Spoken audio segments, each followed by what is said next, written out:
వెళ్లి మాట్లాడటానికి రెడీ అయిపోయారు. ఆయనకి జగన్మోహన్ రెడ్డి గారిని ఒకటే క్వశ్చన్ అడగాలి. గత 5 సంవత్సరాల్లో కూడా 2021, 2021 సంవత్సరంలో రైతులు పంటకి ధర లేక మొత్తం ట్రాక్టర్లతో తీసుకొనొచ్చి ఆళ్ళ కలెక్టరేట్ ఆఫీస్ ముందు మొత్తం పోసేశారు. మామిడి పళ్ళు. ఈయన గవర్నమెంట్‌లో ఉన్నప్పుడు. ఈయన ఎలాంటి చర్యలు తీసుకున్నారప్పుడు? హ్మ్. సో, ముందు అప్పుడు రైతులు పట్టించుకోలా. వాళ్ళ ఇష్టం వచ్చినట్టు పంట కూడా గిట్టుబాటు ధర అవ్వక నిరసనకి మొత్తం కాయలన్నీ తీసుకొచ్చి కలెక్టరేట్ ఆఫీస్ ముందు పోసి ట్రాక్టర్ల మీద నిరసన తెలిపారు. ఇంకా అక్కడ సో, దిగుబడి తక్కువ మళ్ళీ. ఇంకా అప్పుడు దిగుబడి తక్కువ. ఇప్పుడు దిగుబడి పెరిగింది. ఇప్పుడు దాదాపు 3 రెట్లు దిగుబడి పెరిగింది. అయినప్పటికీని గవర్నమెంట్ అనేది కూటమి ప్రభుత్వం రాగానే ఈ రైతుల సమస్యలు ఏవైతే ఈ పంటకు సంబంధించి వాళ్ళకి కిలో రూ. 7 పడుతుంది. అంటే ఒక కిలో మామిడి పండించి అది ప్రాసెసింగ్ యూనిట్‌కి అమ్మేదాకా. సో, కిలో రూ. 7 ఖర్చయిన దాన్ని కనీసం రూ. 12 వచ్చేలాగా రూ. 4 కిలోకి ప్రభుత్వం బరాయిస్తా అని చెబుతుంది. మినిమమ్ రూ. 8 వాళ్ళకి చెల్లించండి అని చెప్పి పల్ప్ కంపెనీస్‌ని గాని, ప్రాసెసింగ్ యూనిట్స్‌ని గాని వీళ్ళని మధ్యలో ఎవరైతే వ్యాపారస్తులు ఉన్నారో వాళ్ళని గాని మొత్తాన్ని కూర్చోబెట్టి మాట్లాడి అది మీరెందుకు కొనట్లేదు ఎక్కువ అని చెప్తే వాళ్ళు గూడా మాకు స్టోరేజ్ చేసుకోవడానికి ప్లేస్ లేదు. నిల్వ ఉంచడానికి ప్లేస్ లేదు. అందుకోసమే మేము ఎక్కువ కొనలేకపోతున్నాము. సో, కనీసం అన్‌లోడ్ చేసుకోవడానికే 3, 4 రోజులు పడుతుంది. కాబట్టి కొంచెం డిలే అవుతుంది అని చెప్పి వాళ్ళ బాధలు గూడా చెప్పడం జరిగింది. ఆ పల్ప్ కంపెనీలు ఏవైతే ఉన్నాయో అలాగే ప్రాసెసింగ్ యూనిట్స్ వీళ్ళంతా. దానికి గూడా ప్రభుత్వం వెంటనే స్పందించి మీకు ఇబ్బందయినా మీకు లోన్‌లు గాని ఇలాంటివి ఏమైనా గవర్నమెంట్ తరపు నుంచి మేము చేస్తాము. అలాగే మధ్యాహ్న భోజనం పథకంలో కింద కూడా పిల్లలకి ప్రతిరోజు మామిడికాయ జ్యూస్ ఇచ్చేలాగా కూడా మేము ఏర్పాట్లు చేస్తాము. అలా ఆ రకంగా కూడా మీకు ఎక్కువ బల్క్‌లో మీకు ఆహ్, గవర్నమెంట్ కొనుగోలు చేసేలాగా గూడా మేము సహాయం చేస్తాము అని చెప్పి, అలాగే కేంద్ర గవర్నమెంట్‌కి గూడా లెటర్ రాయడం జరిగింది. చంద్రబాబు నాయుడు గారు దాదాపు 130,00,00,000 దాకా హ్మ్. సారీ.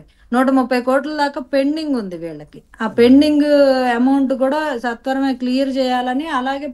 12 ధర పలిగేలాగా వీలైతే ఇంకా ఎక్స్‌ట్రా కూడా వచ్చేలాగా కూడా చేయాలని చెప్పి కేంద్రానికి రిక్వెస్ట్ చేయడం కూడా జరిగింది. అంటే ఇంత త్వరితగతిన గవర్నమెంట్ స్పందించి రైతుల కోసం నిలబడి ఇది జరిగింది ఎప్పుడండి? మేలోను ఏప్రిల్ చివరి నుంచి మే నెలలో మే సెకండ్ వీక్ వరకు కూడా ఇలాగా వాళ్ళకి పంటొచ్చేది కరెక్ట్ రైట్ టైమ్ అది. ఆ టైంలోనే స్పందించడం జరిగింది. ఇప్పుడు దాదాపు ఇందాక సుధాకర్ రెడ్డి గారు చెప్పారు. 3,00,000 మెట్రిక్ టన్నుల పంట కొనడం జరిగింది. దాదాపు 50,000 మంది పైన రైతులు లబ్ధిపడున్నారు దీనిలో. ఇప్పుడు ఆయన రేపు పరామర్శకెళ్తున్నాడు కదా!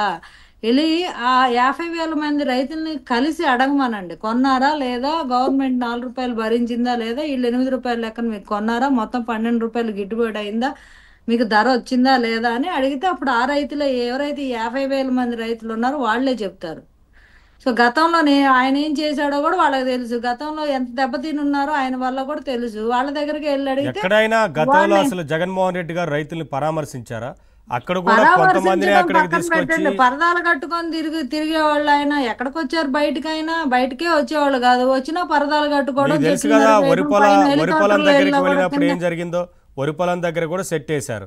సెట్టేశారు. అక్కడ అదే రైతుల్ని ఎవరిని కలిసిన దాఖలాలు లేవు. ఇప్పుడెళ్ళి ఆయన మీకు అండగా నేనుంటా, పరామర్శ చేస్తా. దేనికి పరామర్శ?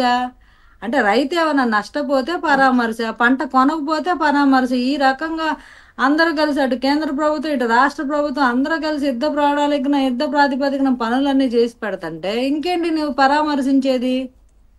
ఏదో ఆ పరామర్శని ఎప్పుడు ఏమన్నా సీజన్‌లో ఎళ్ళాలంటే ఇప్పుడు మార్చ్, ఏప్రిల్, మే, జూన్ సీజను. ఇప్పుడు జూలైలో ఎళ్తున్నారాయన. అంటే దేనికెళ్తున్నారు? దొంగలు పడ్డ 6 నెలలు కుక్కలు మొరిగినట్టు దేనికెళ్ళడం? పోనీ ఇప్పటికైనా ప్రభుత్వం స్పందించకుండా మీకేమనిపిస్తోంది? ఉంటే దీంట్లో కూడా మళ్ళీ ఏదన్నా అలజడి ఏం లేదండి. సృష్టించాలనే చిత్తూరు స్ట్రాటజీతో జిల్లాలో వెళ్తున్నారా? పెద్దిరెడ్డి గారి బల ప్రదర్శన, రోజా గారి బల ప్రదర్శన చూపించుకోవడానికి అక్కడ లీడర్స్ రిక్వెస్ట్ పెట్టినట్టున్నారు. వీళ్ళు ప్రయాణం చేయడానికి ఆళ్ళ బల ప్రదర్శన చేయడానికి ఒక కారణం కావాలి. అది ఎప్పటి కారణమైనా గానీ అదొక కారణం. సమస్య పోయిన కారణమైనా గానీ, ప్రెజెంట్ రన్నింగ్‌లో ఉన్నది గానీ ఏదో ఒక కారణం గావాలి. రైతులు దొరికారు. మొన్న ఆ ఊరెళ్ళి సత్తెనపల్లి దగ్గర గుంటపాడులో వచ్చి ముగ్గురిని లేపేశాడు. ఇక రేపు ఇంకా ఎక్కడికి వెళ్ళినా ముందు భయం వేస్తుంది. ముందు వెళ్ళే జనాలు కూడా భయపడి చేస్తున్నారు, ఎవరు ఎప్పుడు ఎట్లా అయిపోద్దోనని. ఆయన పాదం మహిమ అలా ఉంటది, లెగ్ పెట్టాడంటే లెగవాల్సిందే. ఇప్పుడు పెద్దిరెడ్డి గారి ప్లాన్ కూడా ఉందా ఇందులో? పెద్దిరెడ్డి గారిని ఎట్లాగో అక్కడ స్థానిక ఇప్పుడు ప్రజలు అంటే ఆయన బల ప్రదర్శన స్థానికంగా మరి ఆయన కూడా 10,000 మందిని ఎట్టయినా 10,000 తగ్గకుండా మరి ఫుల్ చేయమని చెప్పాడు, ఆదేశాలు ఇచ్చారు. ఆయన కూడా 10,000 మంది వస్తారు మాకు పర్మిషన్ ఇవ్వమని పోలీసులు పెట్టుకున్నారు, ముందే చెబుతున్నారు కదా. 10,000 మంది దేనికి పరామర్శకి కాదు, అసలు అర్థం కాలేదు. అది ఆ 500 మంది వీళ్ళు సరిపోరు. రైతుల్ని పరామర్శించడానికి వెళ్తున్నారా లేదంటే రోడ్ షో చేయడానికి వెళ్తున్నారా? రోడ్ షోలకి ఎటు పర్మిషన్ ఇలా, సభలకు ఎటు పర్మిషన్ ఇలా. ఈ మహానుభావుడు ఏది చేసినా జనాలు ప్రాణాల మీదకి వస్తుంది కాబట్టి గతంలో జరిగిన ఇన్సిడెంట్స్ బేస్ చేసుకొని ఇవ్వలేదు. ఇస్తే ఇంకంతే సంగతి. ఎందుకంటే ఆయన పక్కన ఆయన కళ్ళెదుటే మనిషి ప్రాణం పోతున్నా కూడా స్పందించని లీడర్ ఆయన, అంత గొప్ప లీడర్ ఆయన. ఆయన కారు కింద పడితేనే ఎప్పుడుకో తర్వాత రోజు తేలుగుట్టిన దొంగలాగా అలాగే ఉండి బయటకు కూడా చెప్పకుండా, బయటికి ప్రెస్లో ఏదో ఎస్పీ గారు మాట్లాడిన తర్వాత నిజమే మాకు తెలిసిందని అప్పుడు స్పందించారు వాళ్ళు. అంటే అప్పటికి డిపార్ట్మెంట్ స్పందించకపోతే దాన్ని అసలు ఇంకా సమస్య అదే, దాన్ని అసలు గోప్యంగా పెట్టేద్దామనే. ఆ విషయంలో పోలీసులు చాలా క్లారిటీగా ఉన్నారు, ఆ ఘటన జరిగినప్పటి నుంచి ఏం జరిగింది అనే దాని మీద. కానీ అదే వీరే ఇప్పుడు అలాంటి ఘటనలు గంటల